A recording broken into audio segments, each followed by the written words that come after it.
ఎంతమందికి తెలుసు ఈ రాష్ట్ర ప్రభుత్వం పాలనలో 5 ఏళ్ల పాలనలో నాడు నేడు పథకం ద్వారా స్కూల్స్ అభివృద్ధి చేశామని వైసీపీ నాయకులు చెప్తున్నారు.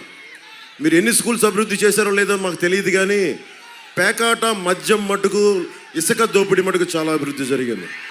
జగన్ నాయకత్వంలో ఈ ప్రభుత్వం ఎయిడెడ్ కళాశాలల్ని, ఎయిడెడ్ స్కూల్స్ని మూసేస్తుంది.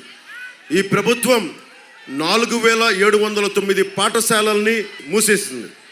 ఈ 5 ఏళ్ల కాలంలో స్కూల్ మానేసిన విద్యార్థులు 3,88,000 మంది విద్యార్థులు స్కూల్ మానేశారు. 5 సంవత్సరాల నుంచి 18 సంవత్సరాల వయసున్న విద్యార్థులు రాష్ట్రంలోనే ఆంధ్రప్రదేశ్లో ఒకళ్ళు కాదు, ఇద్దరు కాదు, 62,000 మంది విద్యార్థులు చచ్చిపోయారు. ఇది ఎప్పటికీ బయటికి రాదు. ఇది 62,000 మంది విద్యార్థులు మృతి చెందారు. 5 సంవత్సరాల నుండి 18 సంవత్సరాల వయసు బిడ్డలు. ఏ రోజు కూడా జగన్ దీని మీద ప్రెస్ మీట్ పెట్టలా. వీరి అనారోగ్య సమస్యలు ఏంటి, పౌష్టికాహారం లోపం వల్ల చనిపోయారా, ఇంకేదైనా ఇతర ఇబ్బందులు ఉన్నాయా అని కనీసం హెల్త్ సర్వే చేయించలేదు. దీని మీద ఒక్క ప్రెస్ మీట్ పెట్టలేదు. చివరికి జగన్ ఎలాంటి స్థాయి వ్యక్తి అంటే పిల్లలకి ఇచ్చే చిక్కీ కవర్ల మీద కూడా 67 కోట్లు దోచేసిన వ్యక్తి.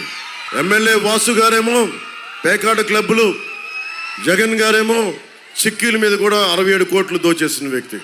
స్కూల్ పిల్లలకి ఇచ్చే నోట్స్ మీద చిన్నప్పుడు నేను కూడా స్కూల్లో చదువుకున్నాం. ఎవరు అట్టలు వేసుకోవడానికి బాగుంటుంది మనకి స్కూల్ అట్టల మీద, స్కూల్ పుస్తకాల మీద ఎవరు అట్టలు ఉంటే ఇన్స్పైరింగ్ ఉంటుంది.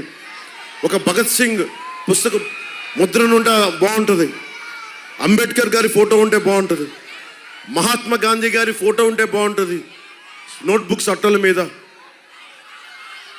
అలాంటిది జగన్ ఫోటో ఎందుకు దరిద్రంగా